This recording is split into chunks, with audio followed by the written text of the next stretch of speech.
Swayam Prabha. Digital India. Educated India.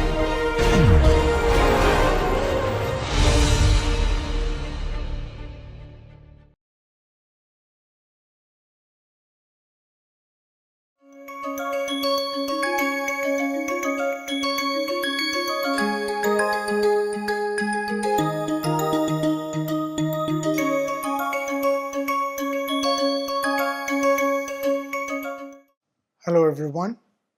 So in the last class, we were starting to build up the process for converting the Navier-Stokes equations into Fourier space. We did it first for the continuity equation. As you can see here, we took a Fourier operator and applied it to the divergence of velocity, which is del xj uj, or del dot u in vector notation, isn't it? And then we used what we had learned about the Fourier transform applied to a derivative. It would be I kappa times the Fourier mode of the velocity itself. So it would be I kappa j uj and or I kappa dot u in vector notation. That would be equal to 0, which means k dot u is equal to 0 according to the continuity equation. So kappa dot u is equal to 0 is your continuity equation in Fourier space. Del xj uj is equal to 0, del j uj is equal to 0, or del dot u is equal to 0 is your continuity equation in physical space. Kappa dot u is equal to 0 is your continuity equation in Fourier space. Now, before we do the Navier-Stokes equations, we wanted to try and set some background for an arbitrary vector, say g hat, and you will see where we are going with this in a few slides. Let's say you have an arbitrary vector g hat, as shown here in this picture, g hat, and which is in an arbitrary direction relative to a wave number vector kappa. And kappa is in 3D space, so kappa 1, kappa 2, kappa 3. I have only shown this as kappa 1 and kappa 2 just for simplification. Let's say you decompose your g hat into g parallel and g perpendicular, which is what you're doing. G parallel to kappa, as in the wave number vector, and perpendicular to the wave number vector kappa. So you have g parallel and g perpendicular. In vector space, that would be g hat is equal to g hat parallel plus g hat perpendicular. Then we expressed g parallel in a different form. So we wrote g parallel as E dot g times E. That is because E is the unit vector in the direction of kappa. So E dot g would give you the magnitude of the wave number vector in the direction of kappa. And then you multiply by E, right? You multiply by E and then you have a vector itself. So if you substitute E for kappa over kappa magnitude, then you'll have kappa dot g divided by kappa squared, which means in index notation that would be gj parallel is kappa j kappa k over kappa squared gk hat. Okay, because what happens here is the dot product becomes kappa k gk and the kappa outside becomes kappa j, which translates to gj on the left side. Okay, so you have g parallel is kappa j kappa k over kappa squared times g hat. All right. So now, from the fact that g perpendicular is equal to g hat minus g parallel, that is the definition, right?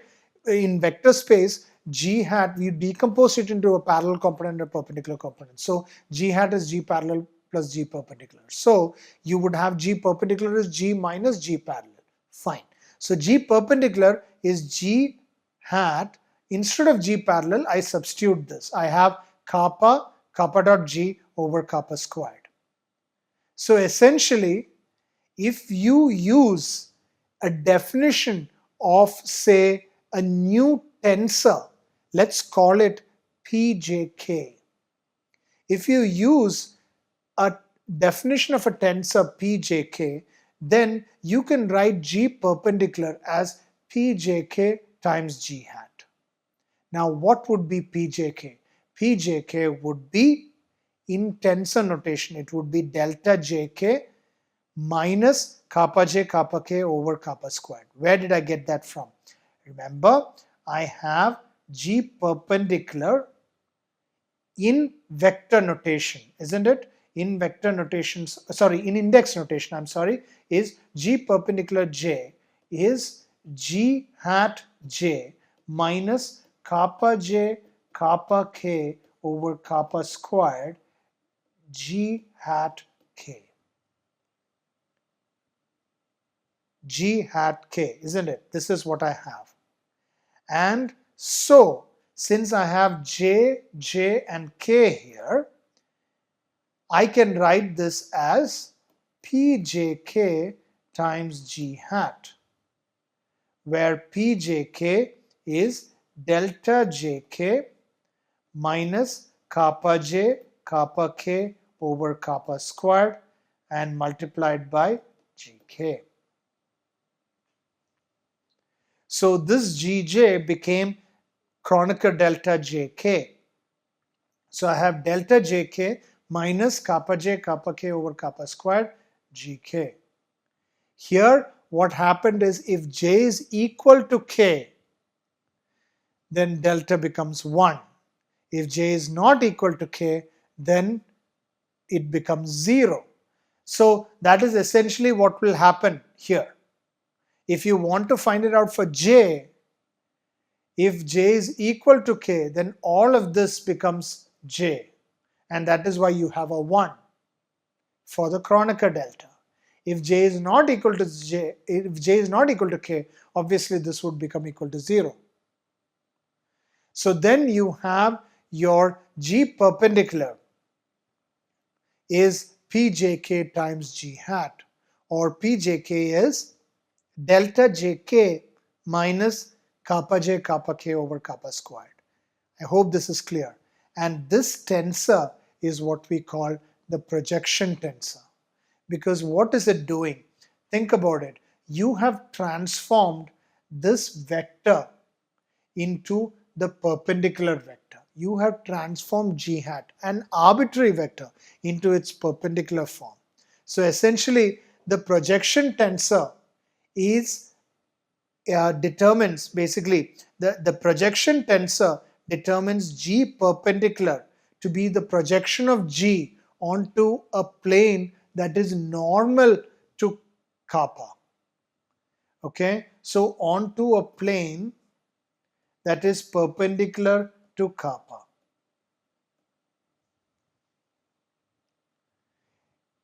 Essentially, it projects G hat onto a plane that is perpendicular to kappa, and that is how you get G perpendicular. So that is what the projection tensor is doing. Now, okay, so let's have the projection tensor set apart. Let's now go directly into the Navier-Stokes equations. This is my Navier-Stokes equations. I have the unsteady term del uj del t.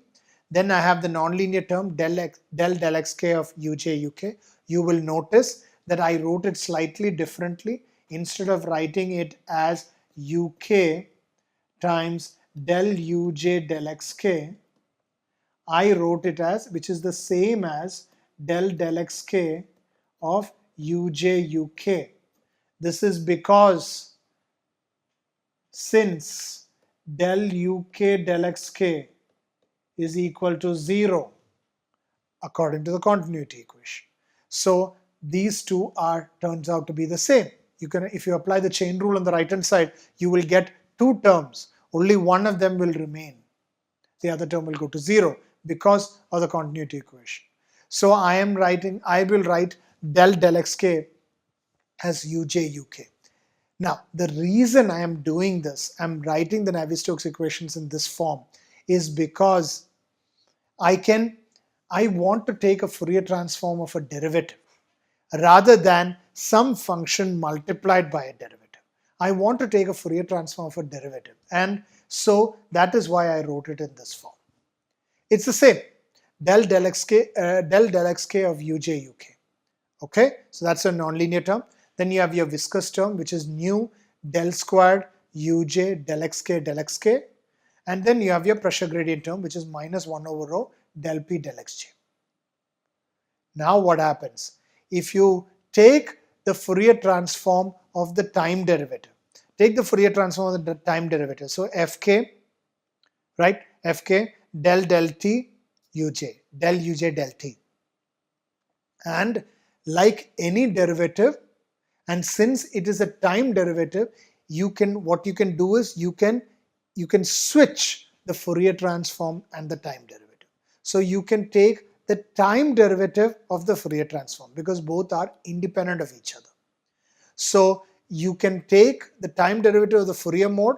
That is what this is. So del t of uj. And since the Fourier transform does not depend on, it only depends on wave number. For each wave number, you have a uj. For each wave number, you have a uj, right? For each Fourier mode. So its only independent variable is time because it is discrete. You have a uj hat for each wave number, which only depends on time.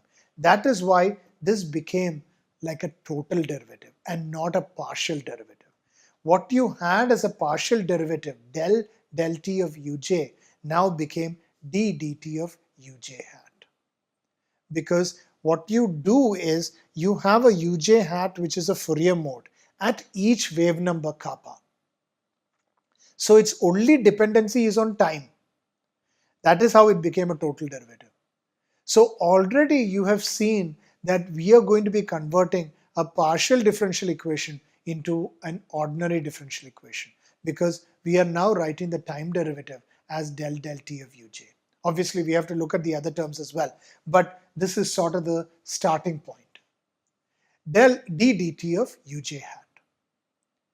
So that's one term. Now let's take the easy terms first. I will start with the viscous term.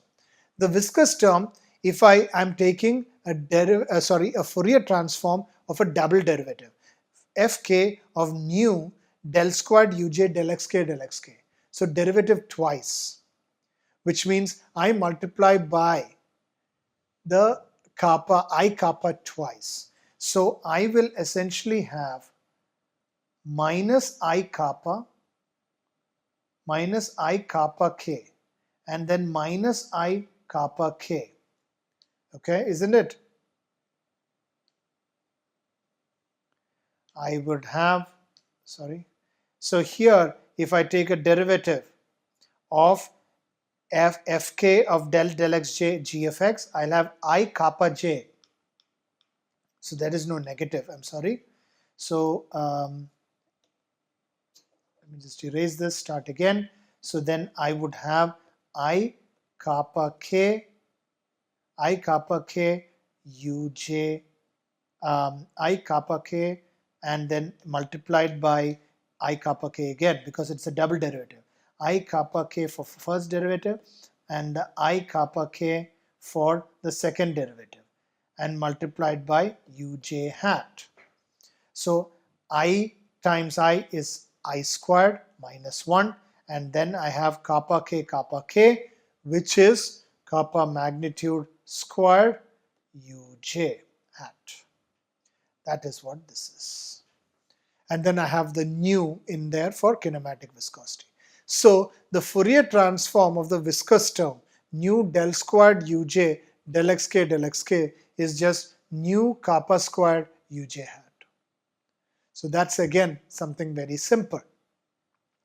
So the time derivative was easy. Fourier transform of the time derivative became equal to an ordinary differential or total differential d dt of uj hat. And the Fourier transform of the diffusion term, of the viscous term, became minus nu kappa squared uj hat. Right? Let's go to the pressure term. If you have the pressure, the Fourier mode of the pressure, P hat of kappa comma t being equal to, and let's just normalize everything, okay? And let's use the dynamic pressure rather than the static pressure, sort of. So instead of taking P, we will take P over rho, just to make matters simple in terms of notations. So we will take a Fourier transform of P over rho rather than just P, because rho is a constant. We are assuming it to be incompressible flow. So rho is just a constant factored in. So your pressure is basically like a normalized pressure P over rho. That's essentially what you're doing. It's like a dynamic pressure. So let's define P hat as a Fourier transform of P over rho. Now the Fourier transform of the pressure gradient term, which is Fk of 1 over rho del P del xj. Rho is a constant and that can be factored into P. So you take your P as your normalized pressure P over rho. And then essentially what you have is a derivative of pressure and you're taking a Fourier transform of that. We now know how to take a Fourier transform of a derivative. It just becomes I kappa j P hat, isn't it? I kappa j P hat. Remember this is the Fourier transform of the negative of the pressure gradient, isn't it? It is basically this term here. It is a Fourier transform of the negative of the pressure gradient, which is minus I kappa j P hat. So that's that. So you just did the time derivative term, the viscous diffusion term, and the pressure gradient term. Notice this is the Fourier transform of the negative of the pressure gradient. So that would be minus I kappa j P hat. Let's take a Fourier transform of the nonlinear term now, the last and final term. And for now, let's write that as a new vector g hat. So g hat in index notation is g hat j kappa comma t. So essentially the Fourier transform of the nonlinear term, we will write that as an arbitrary vector. You will notice I am using the same notation as what I used earlier when I was building up this whole arbitrary vector in the direction of wave number vector and perpendicular to the direction of wave number vector. So you will see the connection soon. But for now, I am going to write the Fourier transform of the nonlinear term as g hat j kappa comma t, which means if I plug in all my manipulations that I've gotten so far, all my derivations I've gotten so far for each term into the Navier-Stokes equations, this is what I have. d dt of uj hat plus nu k squared, because the minus nu kappa squared came onto the left hand side and became nu kappa squared. The pressure gradient term is this one here, because it had a negative pressure, it had a negative value, right? Minus 1 over rho del P del xj. So that became minus I kappa j P hat minus gj hat. This is the nonlinear term. So this is the convection. This is obviously the pressure gradient. This is the viscous term. And this is the time dependent term. As you can see, it is an ODE because you don't have any derivatives except the one that you see on the leftmost side, which is also a total derivative. So your partial derivative has been converted to an ODE, partial differential equation has been converted to a set of ODEs. And you have d dt of uj hat, isn't it? Which is plus nu k squared uj hat is equal to minus I kappa j p hat minus gj.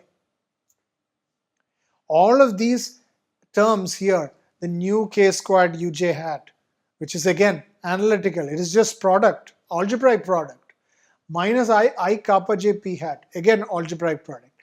Then the only thing is gj hat. We still haven't figured out what exactly that is, and that is what we are going to do. But what I want you to appreciate here is we have converted a partial differential equation into an ODE, and that is evident from the d dt of uj. Right? So if I take the divergence of the Navier-Stokes equations, and I did this, right? In physical space, I was doing this a lot. When I take the divergence of the Navier-Stokes equations, a lot of the terms go away. The time-dependent term goes away. The viscous term goes away, isn't it? Because del j uj is equal to 0 or del k uk is equal to 0, dummy index. So here I'm doing the same thing. Instead of taking a divergence, since it is in a Fourier space, I multiply by I kappa j, because that's what a divergence does. Del dot u in physical space is del j uj equal to 0, isn't it? Which is in Fourier space, it is I kappa j uj, uj hat, of course. So I kappa j, the multiplication of I kappa j basically takes the divergence, and that's essentially what I'll do. So onto this equation, I will take an I kappa j. So what I'm doing is, you will realize I have d uj dt plus nu kappa squared uj is equal to minus I kappa j p hat plus gj hat. This is obviously hat here. And what I do is, I would just multiply by I kappa j. And what would I have? I would have d dt, sorry, this is d dt, I kappa j uj plus nu k squared I kappa j uj hat. This is uj hat equals I kappa j times minus I kappa j times p hat plus I kappa j gj hat. Now this is equal to 0. This is equal to 0 according to continuity. You only have these terms. I have a I times minus I, which is minus I squared, which is plus 1, and kappa j times kappa j is kappa squared, kappa magnitude squared. It's basically the Laplacian of pressure, which is what kappa squared is. We knew this from physical space. You would get a Laplacian of pressure is equal to the derivative of the nonlinear term. That's essentially what you're getting.